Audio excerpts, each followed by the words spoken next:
It's about a man who's just come back from World War One.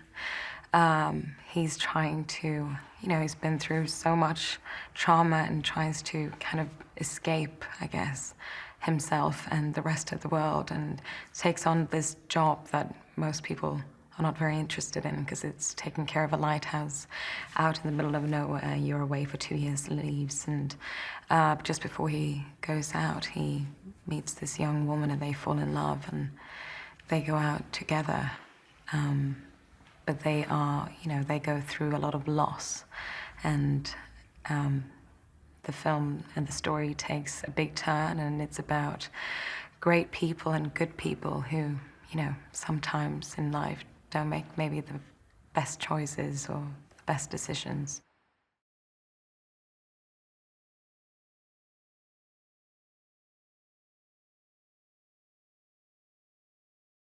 I read the script before I read the book, but both of them had me in tears. And, it's a story when it's a great love story, but it's also, it's a third party that comes in halfway through with the role of Hannah. And it's just a film and a story that makes me believe every single character, and I feel for all of them. And even though they're two different sides to an argument, I kind of feel for all of them.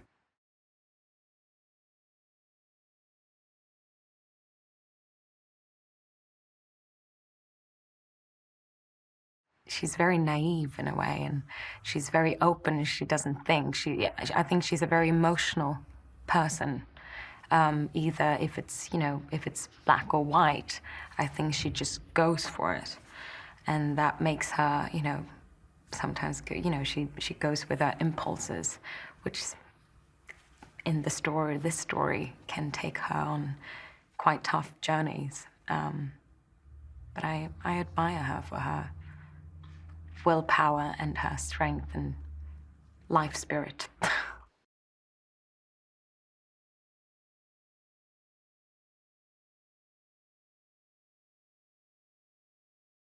Well, I also saw her as quite whimsical, and her parents maybe look at her and see this girl who doesn't see reality for what it is. And I think when she meets Tom, she has a man who actually lets her be, who she is, and is calm about it, and also see I don't know.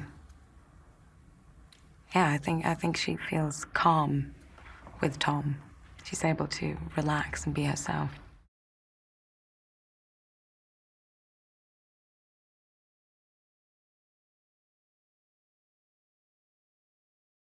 I think most of the preparation with this film comes with how Derek, our director, works.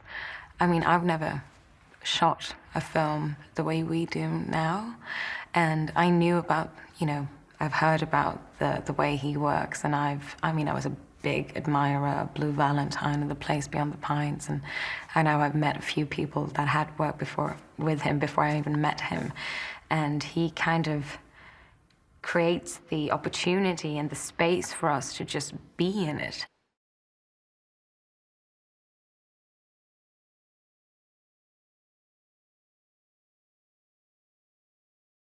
We lived on set. Derek, I, Michael, the tiny crew, we lived on the beach 20 seconds away from the house. And we actually changed makeup and hair in the shed of the house, of the set. And the first day I actually came, I mean, we did have 2 weeks of rehearsals. And of course I did prep work with my, the dialect, which is quite British in the 1920s. He made it possible. He had all the sets built up for us to be able to live in them.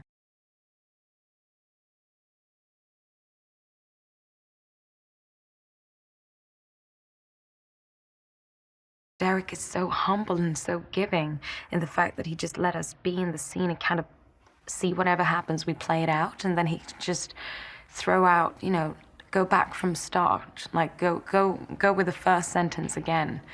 And then you've already been in it, and you don't need to cut and do it all over again. You can just have a continuous take, but kind of, you know, circle the scene and be in it. And it's a very special way of working, I guess.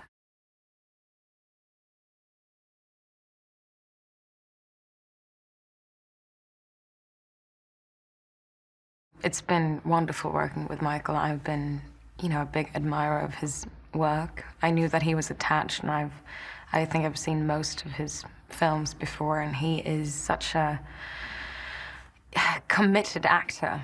I mean, just to be able to go in there and he gives you everything on every single take.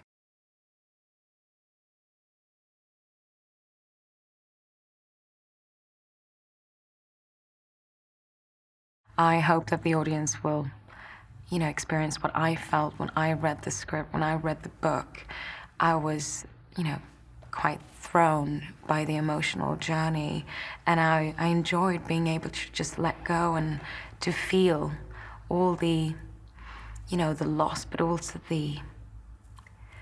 I think it made me feel okay with some of the maybe not the best choices I've done in my life, and to also accept and know that that is a part of life. And that's why I fell in love with all the characters in this film, and that I hope that the audience will do too.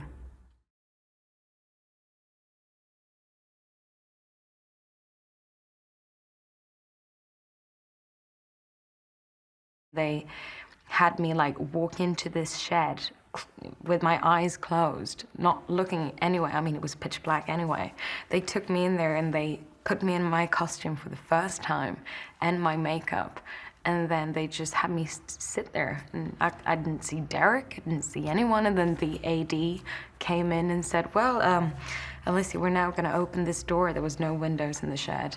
And you're gonna, you know, just look around. You'll see Derek and, you know, the DOP and a tiny crew somewhere. Just walk and towards them and experience the island for the first time. And that's what I did. So I opened up the door, I ran up this hill as my character, and I got to use her, you know, childlike excitement of just feeling the nature. And then I walked up towards the lighthouse. And then at that moment, on the other side of the hill, the sun came up, maybe 5 seconds after I actually reached the top. And I was just struck by, I had never seen such a beautiful place in my life.